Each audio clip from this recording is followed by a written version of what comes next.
আসসালামু আলাইকুম। আজকে আপনাদের সঙ্গে কোনো রেসিপি নয়, একটা টেকনিক শেয়ার করব।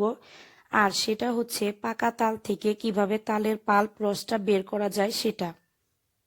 শুধুমাত্র 5 মিনিটে তাল থেকে তালের রস কিভাবে বের করা যায় সেটা দেখাবো।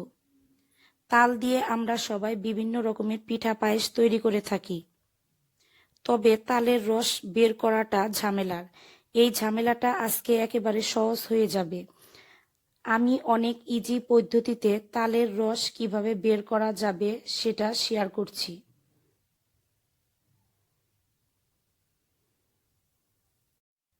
আজকে তালের রস বের করার জন্য আমি এখানে একটা বড় সাইজের তাল নিয়েছি। তারপর উপরের যে খোসাটা আছে প্রথমে ওটাকে খুলে নিতে হবে। একটুখানি টান দিলে দেখা যাবে খুলে গেছে। আর সাইড থেকে এখন খোসাটা খুলে নিতে হবে। এবার উপরের পাতলা একটা খোসা থাকে, খোসাটাকে টেনে টেনে ছাড়িয়ে নিতে হবে।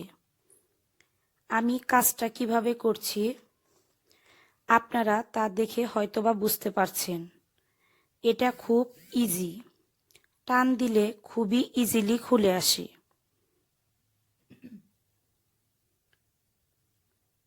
এভাবে আমি পুরোটা ছাড়িয়ে নিচ্ছি।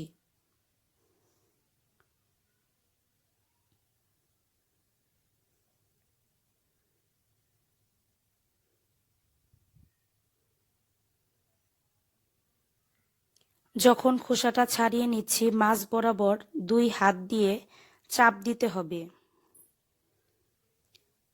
মাঝে একটা শক্ত অংশ আছে সেটা ফেলে দিতে হবে। আর আমার এখানে 3টা বিচি হয়েছে, 3 ভাগ করে নিয়েছি।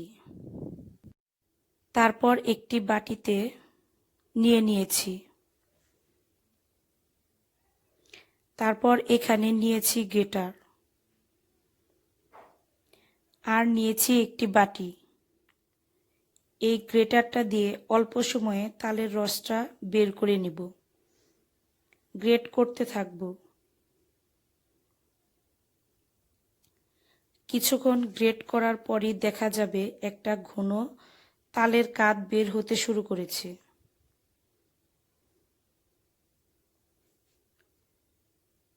ঠিক একইভাবে আমি সবগুলো বিচিকে গ্রেট করে নিয়েছি।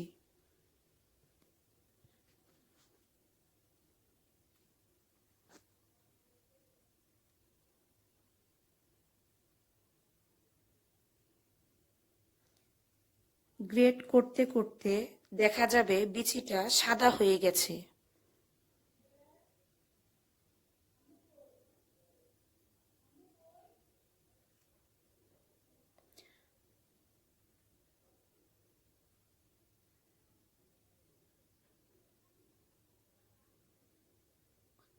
তখন বুঝতে হবে যে ওইটাতে আর কোনো রস নেই।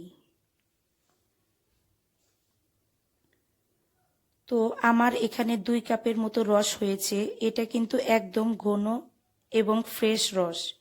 তো অনেকে হয়তো ভাবতে পারেন এটার মাঝে আঁশ রয়ে গেছে।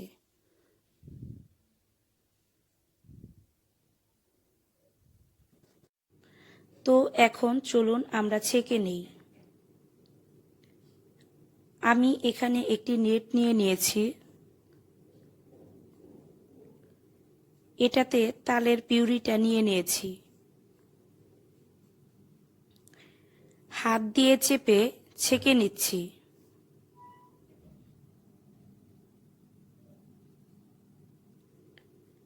এভাবে করে যদি তালের রসটা ছেঁকে নেই অনেক সহজে ছাঁকা হয়ে যায়।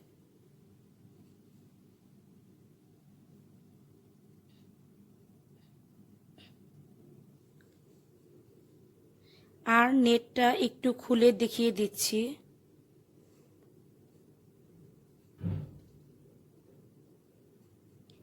নেটের মধ্যে কিছু বাড়তি আঁশ লেগে আছে।